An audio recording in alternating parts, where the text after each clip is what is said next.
بني آدم وحملناهم في البر والبحر ورزقناهم من الطيبات وفضلناهم على كثير ممن خلقنا تفضيلا الحمد لله আমরা এতক্ষণ যাবত বিজ্ঞ ওলামায়ে কেরামদের কাছ থেকে হাদিস ও কোরআনের আলোচনা শুনছিলাম। আরো আমার পরেও অনেক বিজ্ঞ ওলামায়ে কেরামগণ আছেন। আমি অধম নগণ্য একজন মানুষ, খুব সংকীর্ণ সময়ের মধ্যে দু চারটা কথা বলবো ইনশাআল্লাহ। এর প্রতি আমল করার সকলেই চেষ্টা করব, সকলে বলি ইনশাআল্লাহ। আমার আজকের বিষয়, আমরা মানুষ মুখে সকলেই আমরা শুনি যে আমরা মানুষ হচ্ছে আশরাফুল মাখলুকাত। আল্লাহ রাব্বুল আলামিন নিজেও বলেছে যে মানুষ সর্বশ্রেষ্ঠ। আসলেই আমরা মানুষ সর্বশ্রেষ্ঠ, কিন্তু আমরা কেন আশরাফুল মাখলুকাত, কেন আমরা শ্রেষ্ঠ, এই বিষয় অনেকেরই অজানা। তাই আমি অধম নগণ্য একজন মানুষ আপনাদের সামনে একটু রিসার্চ করে খতিয়ে দেখে আলোচনা করার চেষ্টা করব। আমি অত বড় বক্তাও নয় যে আপনাদেরকে অনেক সুরকার দিয়ে আপনাদের মন ভরিয়ে দিতে পারবো, কিন্তু মাত্র একটা বিষয়, মানুষ কেন আশরাফুল মাখলুকাত, আমরা সর্বশ্রেষ্ঠ কেন, মানুষ আমরা সর্বশ্রেষ্ঠ কেন, এই বিষয়ে দু একটা কথা। আল্লাহ পাক রব্বুল আলামিন সূরা বানী ইসরাঈল আয়াত নম্বর 17 আল্লাহ রাব্বুল আলামিন বলছেন, ওয়ালাকাদ কাররামনা বানি আদম ওয়া হামালনাহুম ফিল বাররি ওয়াল বাহরি। ওয়ালাকাদ কাররামনা বানি আদম, আল্লাহ পাক রব্বুল আলামিন বলছেন আমি বানি আদম অর্থাৎ মানুষকে সর্বোচ্চ সম্মান দান করেছি, বলি সুবহানাল্লাহ। ওয়া হামালনাহুম ফিল বাররি ওয়াল বাহরি, এবং চলাচল করার জন্য, যানবাহনের জন্য আমি দিয়েছি ফিল বাররি ওয়াল বাহরি, জলে এবং স্থলে যানবাহন। ওয়া রাযাকনাহুম মিনাত তাইয়্যিবাতি, এবং পবিত্র রিজিক আমি দান করেছি। ওয়া ফাযযালনাহুম আলা কাসীরিন মিম্মান খালাকনা তাফযীলা, এবং আমি সর্বশ্রেষ্ঠ দান করেছি, শ্রেষ্ঠত্ব দান করেছি আমার সর্বশ্রেষ্ঠের মধ্যে এই মানব সম্প্রদায়কে, বলি আলহামদুলিল্লাহ। এর দ্বারাই আমরা বুঝতে পারলাম যে আল্লাহ পাক রব্বুল আলামিন আমাদেরকে শ্রেষ্ঠত্ব দান করেছেন, আমরা সর্বশ্রেষ্ঠ। কিন্তু আমরা কেন সর্বশ্রেষ্ঠ এটা আমরা বুঝি না। আসুন একটু দেখি। একজন প্রশ্ন করবেন যে হুজুর, মানুষের মধ্যে এমন কিছু পাওয়ার আছে, এমন কিছু ক্ষমতা রয়েছে যেটা অন্যদের মধ্যে নাই। বলবেন হুজুর কেমন ক্ষমতা? বলবেন ভাই কেমন ক্ষমতা? বলবে মানুষের মধ্যে দক্ষতা রয়েছে, দক্ষতার কারণে মানুষ হলো আশরাফুল মাখলুকাত, মানুষ হলো সর্বশ্রেষ্ঠ, যেটা অন্যদের মধ্যে নাই। এই দক্ষতার কারণটা মানুষের মধ্যে আছে। আল্লাহ পাক রব্বুল আলামিন বলেন, ওরে আমার বান্দারা, শুধু এই দক্ষতা মানুষের মধ্যে নাই, এই দক্ষতা প্রাণীদের মধ্যে রয়েছে, বলুন সুবহানাল্লাহ। ওরে আল্লাহর বান্দারা, আল্লাহ পাক রব্বুল আলামিন কোরআনের মধ্যে 114টা সূরা দিয়েছে। কটা সূরা?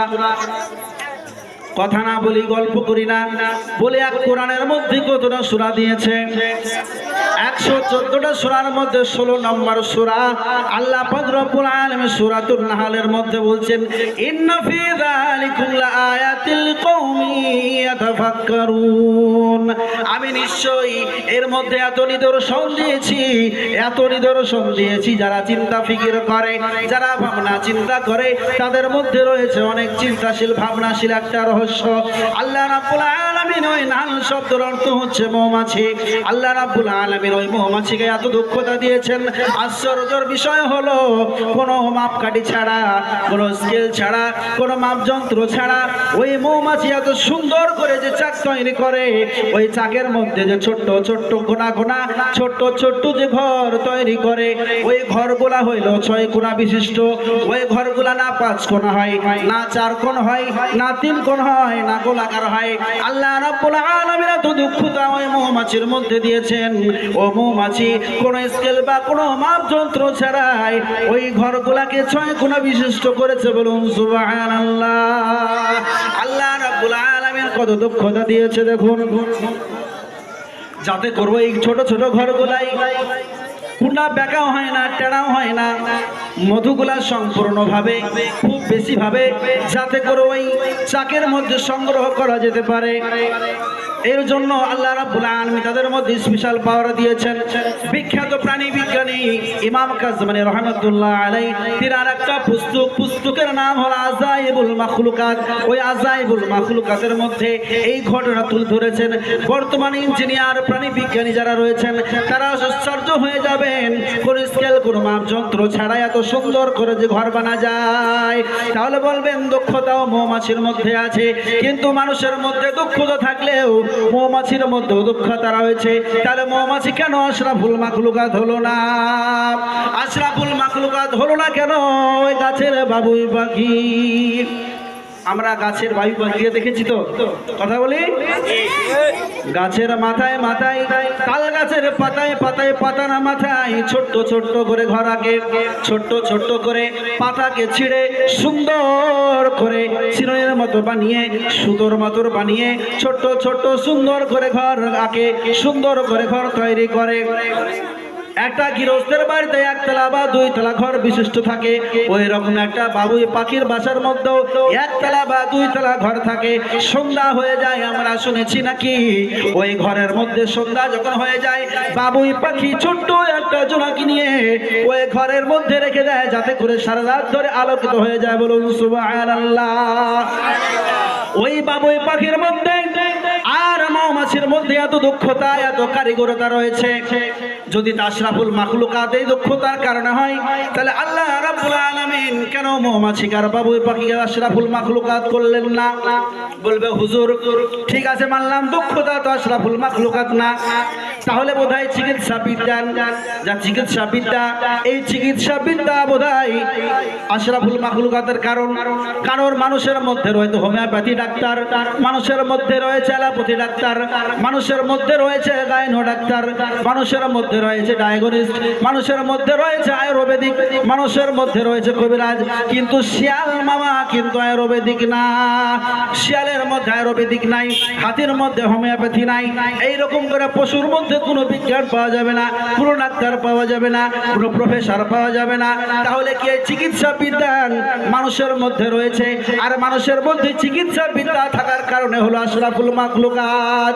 আল্লাহ রাব্বুল আলামিন বলছেন না না ওরে আমার বান্দারা, আশরাফুল মাখলুকাত শুধু চিকিৎসার বিদ্যার কারণে না, কারণ আল্লাহ পাক রব্বুল আলামিন শুধু মানুষের মধ্যে নয়, প্রাণীদের মধ্যে এমন এমন প্রাণী রয়েছে যারা চিকিৎসা বিদ্যায় পারদর্শী। বলুন সুবহানাল্লাহ। আর একটু জোরে বলুন সুবহানাল্লাহ। আল্লাহ রাব্বুল আলামিনের এক বান্দা একটা কিতাব লিখেছেন, কিতাবটার নাম হচ্ছে হুকুক ও ফারাইজ। কি নাম বললাম? হুকুক ও ফারাইজ। ওই কিতাবের মধ্যে একটা ঘটনা উল্লেখ আছে। পাকিস্তানের পেশাওয়ার নামে একটি শহর রয়েছে, ওই শহরের মধ্যে একটা ছোট্ট এলাকা, ছোট্ট গ্রাম। ওই গ্রামের মধ্যে হঠাৎ করে হনুমানে উপদ্রব দেখা দিল। এ বাবা, হনুমান আমরা চিনি তো, হ্যাঁ? জোরে কথা বলতে হবে। একখান হাত পা থাকে, তাই না? না, হনুমান গাছের ডালে ডালে লাফায়। ওই পাকিস্তানের পেশাওয়ার গ্রামে হঠাৎ করে ওই হনুমানে উপদ্রব দেখা দিল, জ্বালাতন শুরু করলো। গাছের আম নষ্ট করে, গাছের ফল নষ্ট করে, ফসল আদি নষ্ট করে। এখন করবে কি? মানুষ তো পেরেশান হয়ে যায়, হয়রান হয়ে যায়, কেমন করে হনুমানকে আমরা ঠেকাবো? ওই জায়গার একটা গৃহস্থ মানুষ, জমিদার মানুষ মনে করলো, একটা পরিকল্পনা মনে মনে আটলো, আমি যদি এই হনুমানকে না উপর ঠেকাই, তাহলে আমাদের ফসল, আমাদের আম, আমাদের গাছের জাম, আমাদের গাছের বিভিন্ন রকমের ফল আদি নষ্ট করে দেবে, ফসল আদি নষ্ট করে দেবে। মনে মনে পরিকল্পনা করলো। পরিকল্পনা ঠিক এইরকম করলো যে আমি বাজারে যাব, বাজারে যে আটা কিনবো, আটা আর বিষ কিনবো, আটা থেকে রুটি বানিয়ে ওই রুটির মধ্যে বিষ মাখিয়ে ওই ছাদের উপরে দিয়ে দেব।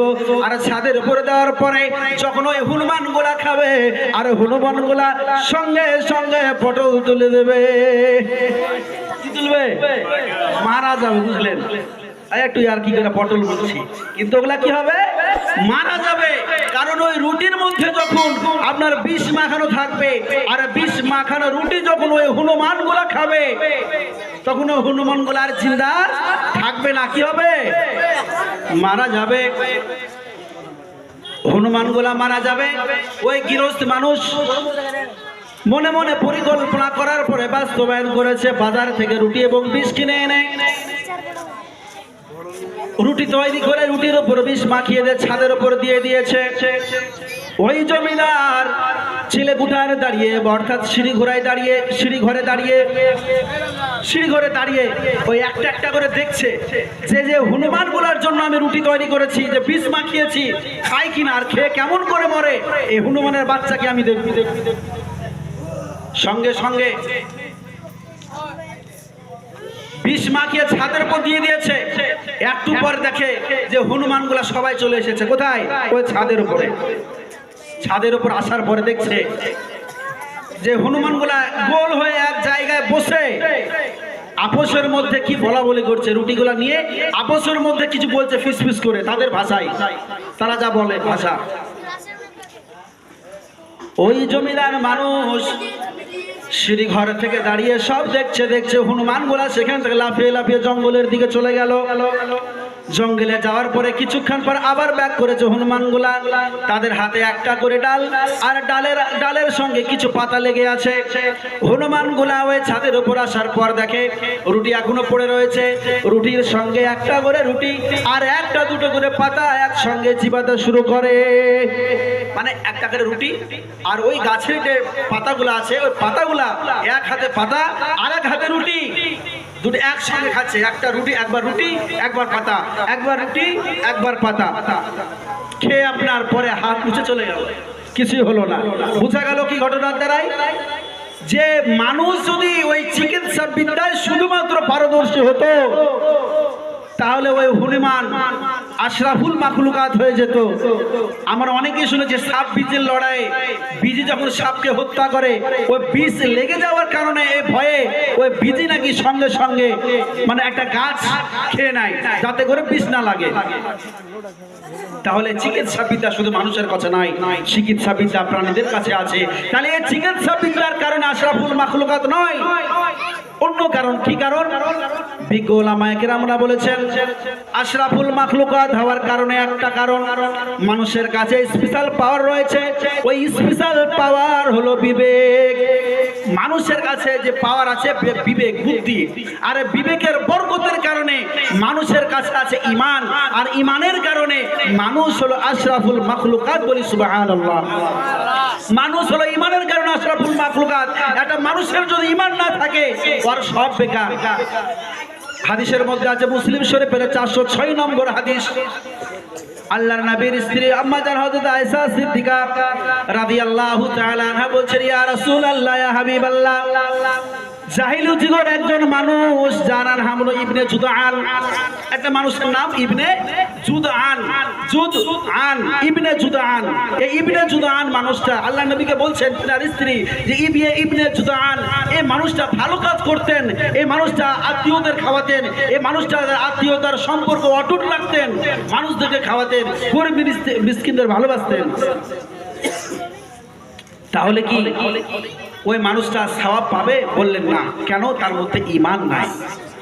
আপনি একটা স্বর্ণের কালি, স্বর্ণের কলম, জাফরানের কালিতে সুন্দর করে চিঠি লিখলেন, সুন্দর সুন্দর ভাষা দিয়ে চিঠি লিখলেন, কিন্তু তার ঠিকানা লিখলেন না, তাহলে কি তার গন্তব্যস্থলে পৌঁছবে?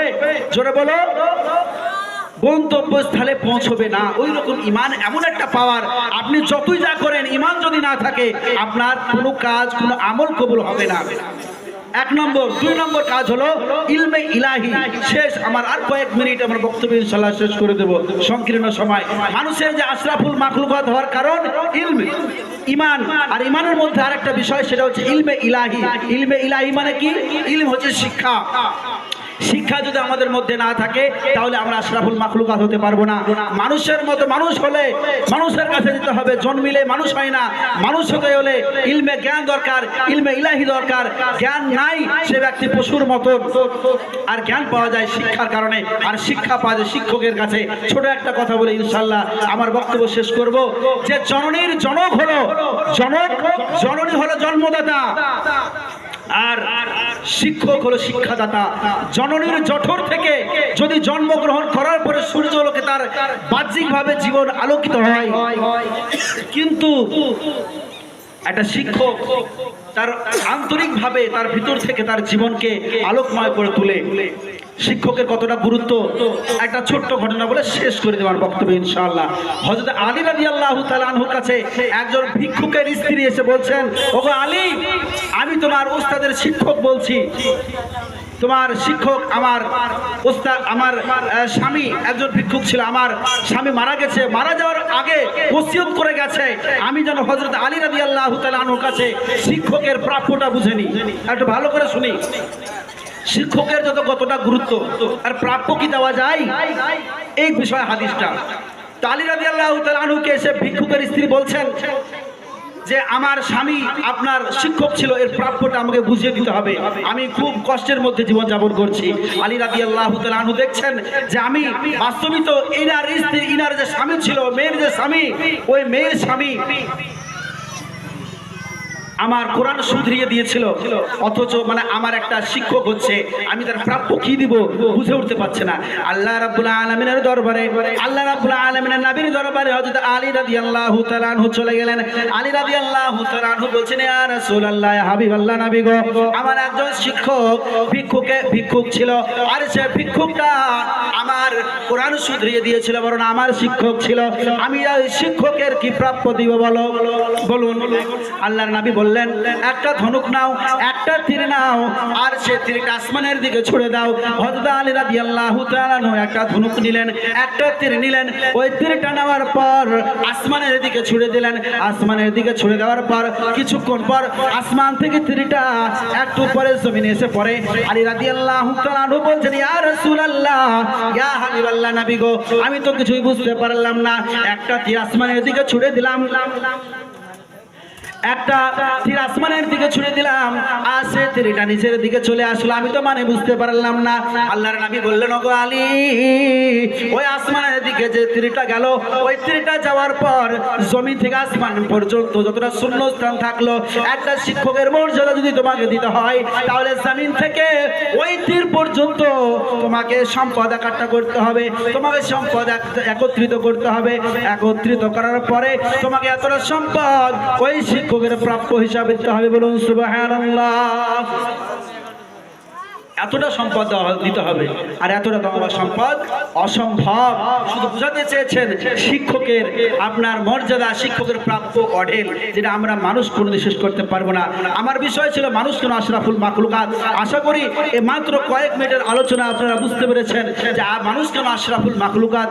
আমরা সকলেই এই কথার প্রতি, এবং আমার বিগত যে আলেমরাও বক্তব্য দিয়েছেন এবং আগত যে ওলামারা বক্তব্য দিবেন, আমরা সকলেই চেষ্টা করব এর প্রতি আমল করা, এর প্রতি ভক্তি করা, এর প্রতি শ্রদ্ধা জানিয়ে তার প্রতি আমল করা। আল্লাহ রাব্বুল আলামিন আমাদের শোনার চাইতে বেশি বেশি করে আমল করা তৌফিক দান করুন এবং আমাদের সকলের গুনাহ মার্জিত করুন। আল্লাহ পাক রব্বুল আলামিন আমাদের শোনার চাইতে, বলার চাইতে আমল করা তৌফিক দান করুন।